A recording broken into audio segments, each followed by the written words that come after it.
Rosa Mendez, 68, opened Casa Rosa 31 years ago with a single rented storefront, a recipe book inherited from her own mother, and a commitment to quality she had never once compromised. Even in the leanest early years when compromising would have been easier, by the time she decided to retire, Casa Rosa was a beloved fixture in the community, for stars a loyal customer base spanning 3 decades, and a reputation built entirely on consistency. Rosa sold the restaurant to her daughter Camille, 38, and Camille's husband Brett, 40, for a price below full market value, a gift disguised as a transaction. Motivated entirely by Rosa's hope that her life's work would continue in family hands, she retained a 15% ownership stake and a formal consulting role intended to help guide the transition. Rosa,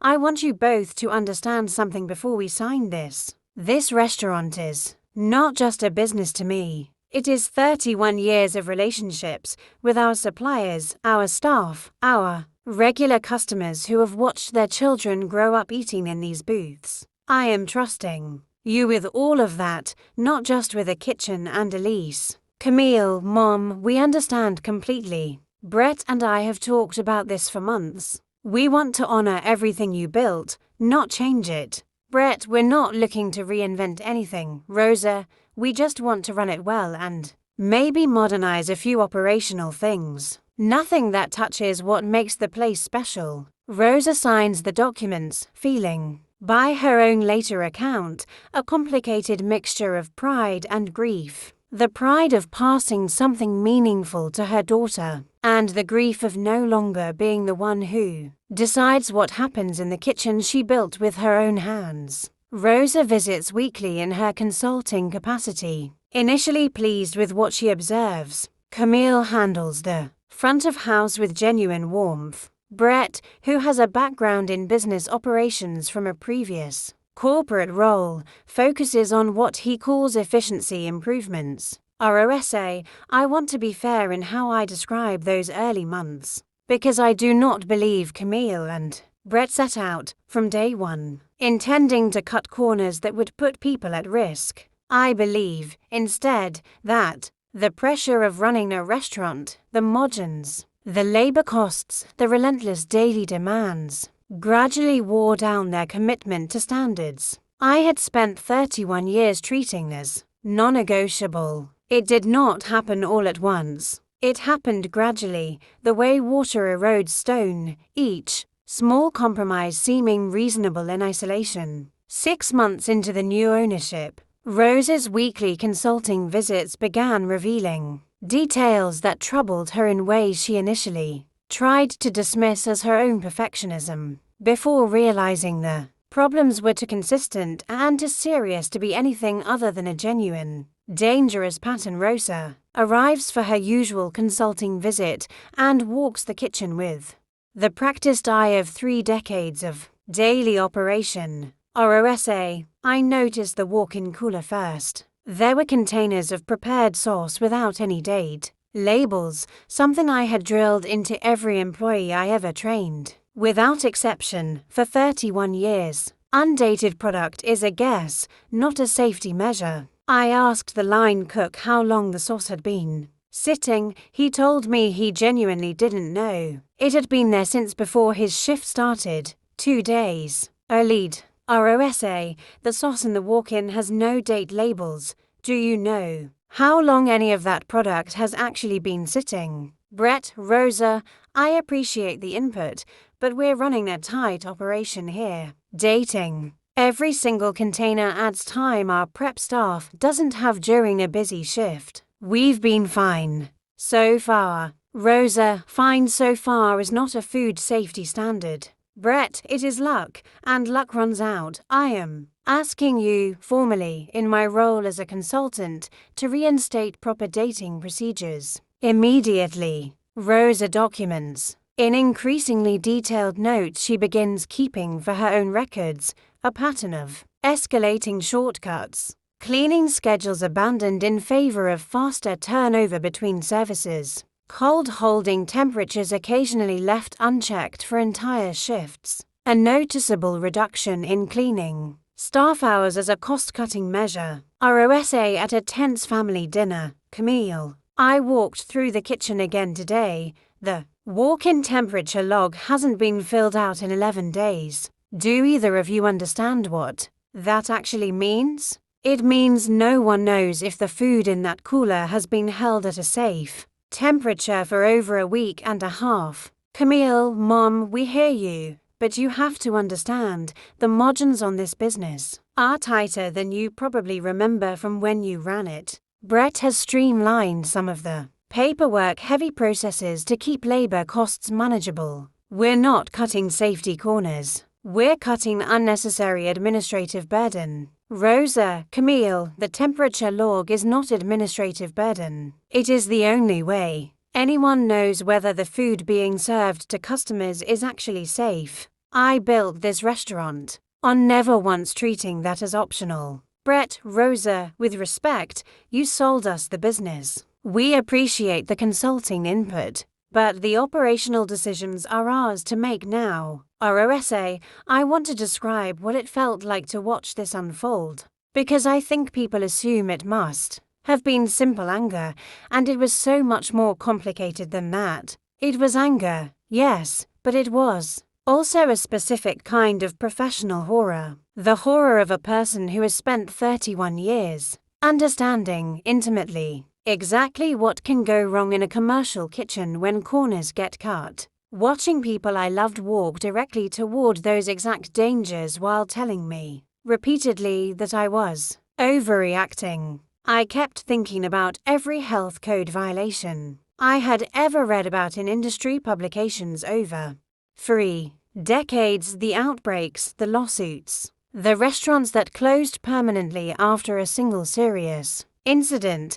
I had spent my entire career terrified of becoming a cautionary tale. My daughter and her husband seemed to believe that terror was simply an old woman's excessive caution, rather than hard-earned professional wisdom. Rosa discovered the online reviews on a Sunday evening, scrolling through Casa Rosa's page on a restaurant review platform out of habit, something she had done for years, taking quiet pride in the steady stream of 5-star praise the restaurant had earned under her own management. What she found instead made her stomach drop. Rosa reads through a cluster of recent reviews, all posted within the previous 6 weeks, describing a consistent and alarming pattern. My whole family got sick after eating here last Friday. Severe stomach issues starting about 6 hours after our meal. We've eaten here for years and never had a problem before. Something has clearly changed. I found what looked like mold on the bread that came with my meal. When I told the server, she just apologized and brought a new piece, like it was a minor inconvenience rather than something deeply concerning. Used to be my favorite restaurant in town. Last visit, I got food poisoning. Bad enough that I missed 2 days of work. I won't be going back, and I'd encourage others to be cautious. Rosa counts 11 reviews over 6 weeks describing illness, food quality issues, or visible sanitation concerns, a volume and consistency entirely unlike anything the restaurant had experienced under her own 3 decades of ownership. Rosa arrives at the restaurant the following morning, before opening, with printed copies of the reviews. Rosa, Camille, Brett, I need you to look at this. 11 reviews in 6 weeks describing people getting sick after eating here. This is not a coincidence, and it is not customers being difficult. This is a pattern, and it is exactly the kind of pattern that precedes something far worse. A serious outbreak, a lawsuit, someone seriously hurt. Brett, Rosa, online reviews are unreliable. People exaggerate, people blame restaurants for stomach bugs they picked up somewhere else entirely. This happens to every restaurant eventually. Rosa, 11 reviews. Brett, in 6 weeks. I ran this restaurant for 31 years and never saw a cluster like this, not once. I am asking you, as clearly as I know how, fix the cold holding temperatures, reinstate the dating protocols, bring back adequate cleaning staff, do it now before something happens that none of us can undo. Camille, Mom, I love you, but you need to let us run our restaurant. You sold it to us. I understand you care, but this constant second guessing is exhausting, and, frankly, it's starting to feel like you don't trust us at all. Rosa, this is not about trust, Camille. This is about people's health. I am telling you, as someone who has spent her entire career in this exact industry, that you are one bad shift away from something genuinely catastrophic. Rosa attempts, over the following 2 weeks, to escalate her concerns through every channel available to her as a 15% owner and formal consultant, written memos, a request for an emergency operational review, even an offer to personally cover the cost of bringing in a third-party food safety auditor. Camille and Brett decline every offer, increasingly framing Rosa's concerns as overbearing interference rather than legitimate professional warning. ROSA, I want to be completely honest about the position one found myself in during those 2 weeks.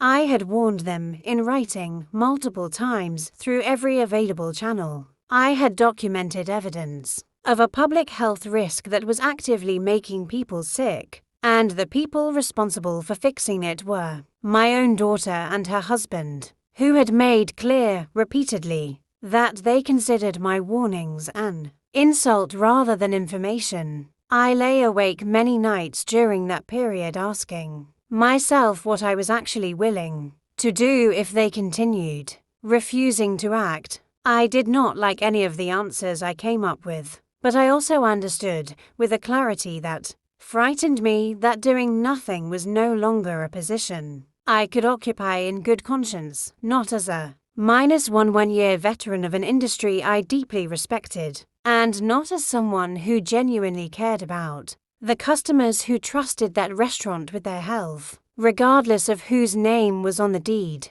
Rosa called the county health department's anonymous complaint line on a Thursday evening, sitting alone in her kitchen, the phone trembling slightly in her hand, not from uncertainty about whether the call was justified, but from the weight of what she understood it would mean for her family, regardless of the outcome. ROSA to the health department intake line, I'd like to file an anonymous complaint regarding a restaurant. I have specific, detailed concerns about food safety violations that I believe pose an active risk to public health. I can take that information. Can you describe the specific concerns? Rosa describes, methodically and with the precision of someone who has spent 3 decades understanding exactly what health inspectors look for: the undated food products, the unmonitored cold holding temperatures, the reduced cleaning protocols, and the cluster of customer illness reports she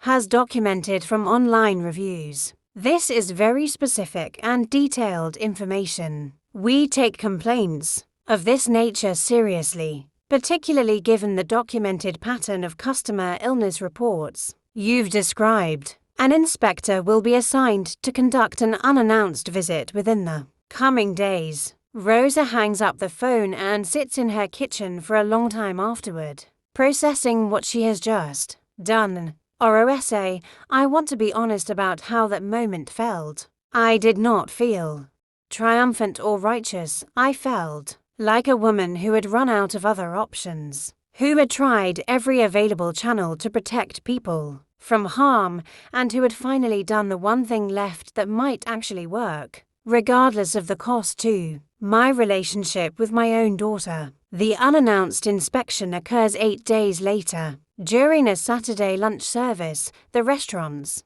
busiest period, which inspectors often choose deliberately to observe operations under genuine working conditions rather than a sanitized, prepared environment. Inspector Patricia Holloway spends nearly 4 hours in the kitchen, documenting violations with the thoroughness of someone who recognizes, early in the process, that this is not a routine inspection, but a serious public health concern, showing 8 of 23 total citations issued. Remaining citations include additional cross-contamination, temperature control, and sanitation deficiencies across both kitchen and storage areas. Holloway, given the severity and number of critical violations documented today, I am issuing an immediate closure order, effective right now. This establishment cannot continue operating until a full remediation plan is submitted, implemented,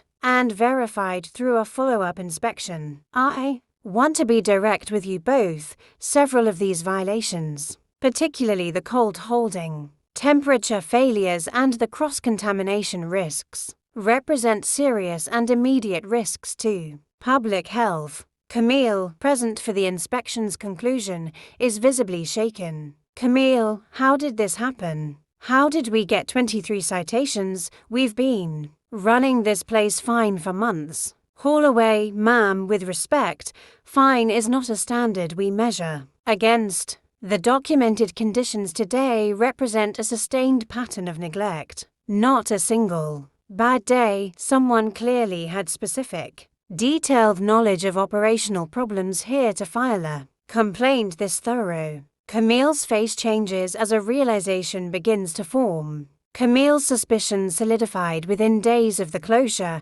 as she began piecing together the specificity of the original complaint, details about dating protocols, cold holding, temperatures, and cleaning schedules that, she realized, very few people outside her mother would have known to describe with such precision. Camille, it was you. You called the health department. The inspector said someone had specific, detailed knowledge of our operations. Who else would know about the temperature, logs, the dating protocols, all of it? You've been warning us about exactly those things for months. Rosa does not deny it. Rosa, yes, Camille, I made that call. I warned both of you, repeatedly, through every channel available to me, for months. You ignored every warning. People were getting sick. I could not, in good conscience, watch that continue. Camille, you destroyed our business, our livelihood. You did this to your own daughter. Rosa, I did not destroy your business, Camille. The violations destroyed your business. I simply made sure someone with the authority to act actually found out about them before someone was seriously hurt, or worse. Camille and Brett, facing devastating financial losses from the closure and the subsequent collapse of customer trust, file a civil lawsuit against Rosa, alleging tortious interference with their business and breach of her consulting agreement's implied duty of good faith. Rosa retains attorney Frank Delacroix, who reviews the case with the calm confidence of someone who recognizes a fundamentally weak legal position when he sees one. Frank, Rosa, I want you to understand something clearly before we proceed. Reporting documented dangerous health code violations to the appropriate regulatory authority is not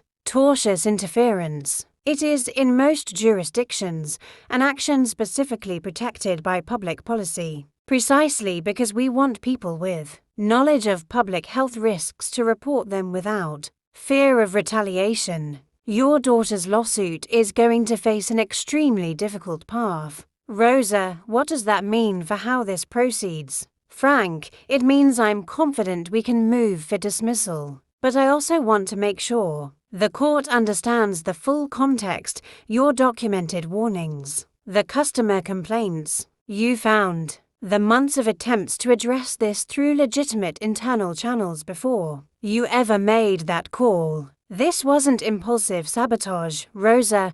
This was a last resort after every other option failed. The court reviews Rosa's documentation, her written warnings, dated and time-stamped, the customer complaints she had compiled, the health department's own assessment of the severity and pattern of violations, and rules decisively. Judge, the court finds that Mrs. Maindis's report to the health department, regardless of her personal relationship to the business owners, constitutes protected activity. Under this state's public policy exception, given the documented and severe nature of the violations subsequently confirmed by the Health Department's own inspection, a citizen's report of genuine, serious public health violations cannot constitute tortious interference, even when that citizen is a family member or former owner of the business in question. The plaintiff's claim is dismissed with prejudice.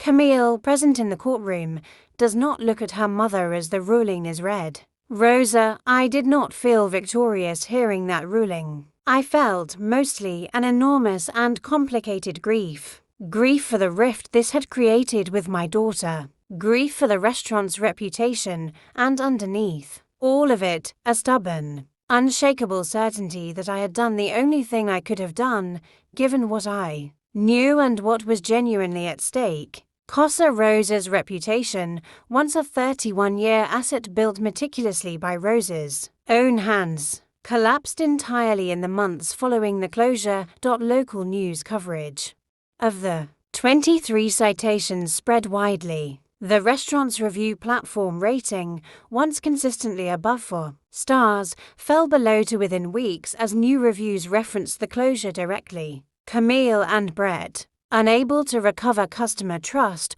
or absorb the costs of the required remediation, default on their business loan within 4 months of the closure. The lender forecloses, forcing a creditor auction of the restaurant's assets, lease, and remaining goodwill. Rosa attends the creditor auction, held at the county courthouse, alongside Frank Delacroix, who has advised her on the bidding process. Frank, Rosa, given the reputational damage and the cost of required renovations to satisfy the health department's remediation requirements. The realistic market value here is significantly depressed. You may be able to acquire this for a fraction of what it was worth. 18 months ago. Rosa, I built that restaurant once already. Frank, I know exactly what it takes to rebuild trust in a kitchen. I am prepared to do it again. Rosa places the winning bid,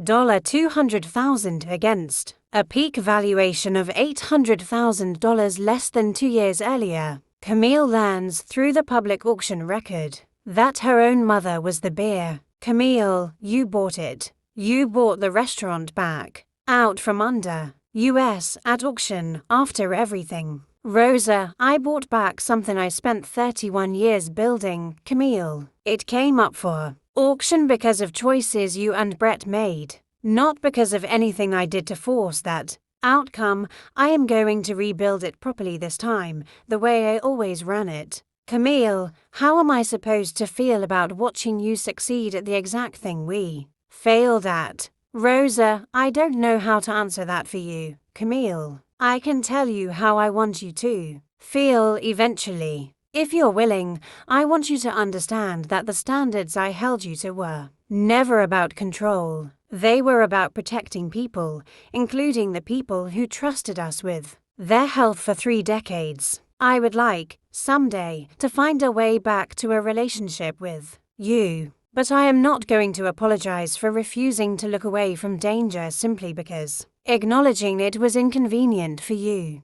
Rosa reopens the restaurant under her own name, Rose's, simply, rather than Casa Rosa, with a fully renovated kitchen, a recertified health rating, and the careful, patient work of rebuilding customer trust one excellent meal at a time. Within a year, the restaurant's reviews have not only recovered but exceeded their previous high point, buoyed by extensive local press coverage of Rosa's story. The founder, who reported her own family to protect the public, then rebuilt what they had nearly destroyed. ROSAVO, I think what surprised me most in that first year back was how much the story itself became part of what people loved about coming here. Customers would ask about it directly, and I would tell them honestly, yes, I am the same Rosa who built this restaurant 30 years ago. Yes, my daughter and her husband ran it into the ground. Yes, I reported them, and yes, I bought it back and built it into something I am, once again, deeply proud of. People respected that honesty. I think, in the end, it became part of the restaurant's identity in a way I never could have planned. Rosa Mendez is 70 now, working in the kitchen most mornings, training a new generation of staff in the exact standards she has held for over 3 decades. Her restaurant is, by every available measure, more successful than it has ever been, a 4.5-star rating, a waiting list on weekends, and a reputation as solid as the one she originally built. Camille and Brett have rebuilt their lives separately from the restaurant industry. Rose's relationship with Camille remains distant, though not entirely severed. Occasional, careful contact, the slow possibility of repair left open but not yet realized. If this story found you, subscribe. Leave a comment. Would you have made that call, knowing it could destroy your relationship with your own child? And what does Rose's choice teach you about the difference between loyalty to family and responsibility to the people who trust you? Some standards are not negotiable, even within family. We'll see you in the next one.